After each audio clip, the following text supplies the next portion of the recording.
বন্ধুরা কেমন আছে? আমি ভালো নেই গো। জানো না আজকে কি হয়েছে? আজকে আমাদের পাশে বাড়ির মাসিমা তুলসী গাছ তুলেছে। তুলসী গাছ তুলে আমাকে বলছে যে উল্টো দিকে মাসিমাকে দিতে।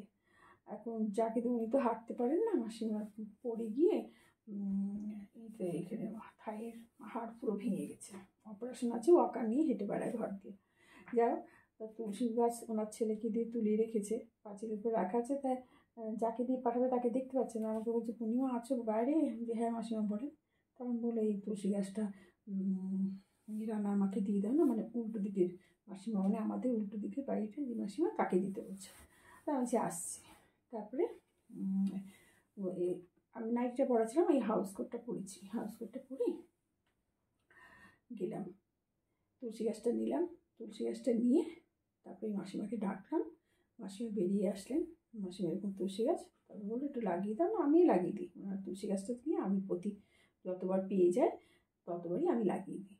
তা বললো একটু লাগিয়ে দাও। আমি মাসিমার টবে, মাসিমা তো ছিলেনই, মাসিমা বাড়ি যে আয়ামাসিকে বললাম তুমি এক কাজ করো, টবে জল দিয়ে টবটাকে ভিজিয়ে রাখো, মাটিটা পুরো শুকিয়ে আছে। তো ইয়ে করলো, টবে জল দিয়ে আমার সামনে জল দিয়ে দিল। তারপর আমি চলে আসবো ঘরে ঢুকতে যাবো, হঠাৎ ঠিক এই জায়গাটা কি যে কামড় দিল, চিৎকার করে উঠেছি, এরকম করে চিপে ধরেছি, জীবনটা যেন বেরিয়ে যাচ্ছে। এরকম করে ধরে তারপরে হাতটা খুলেছি আমি। তারপরে আমার কর্তা এসে এরকম করে চিপে ধরেছে। চিপে ধরার পরে বলে ছাড়ো ছাড়ো। আমি তারপরে হাউস কোটটা খুলে বের করছি। এই বড় সেই আছে না, কালো ভোমরাগুলো আছে না, কালো ভোমরা, সে কামড় দিয়ে আমার জীবনটা যেন যায় কি অবস্থা। তারপরে সে চুন ওখানে ভালো করে লাগিয়ে দিল।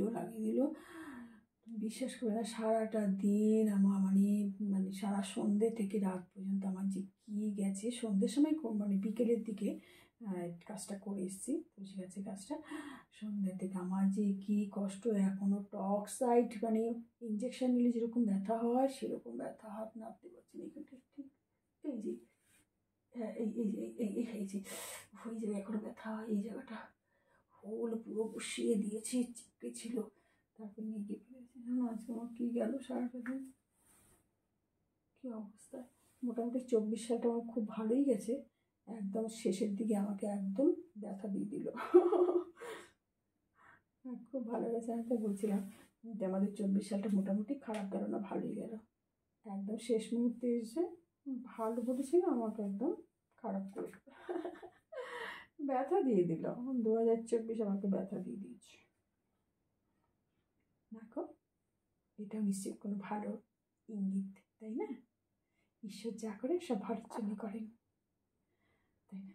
বলে আমি এটা মানি যে ঈশ্বর যা করেন সব মঙ্গলের জন্য করেন, ভালোর জন্য করেন। এটার পিছনে নিশ্চয়ই কোনো ভালো কিছু আছে। ওয়েট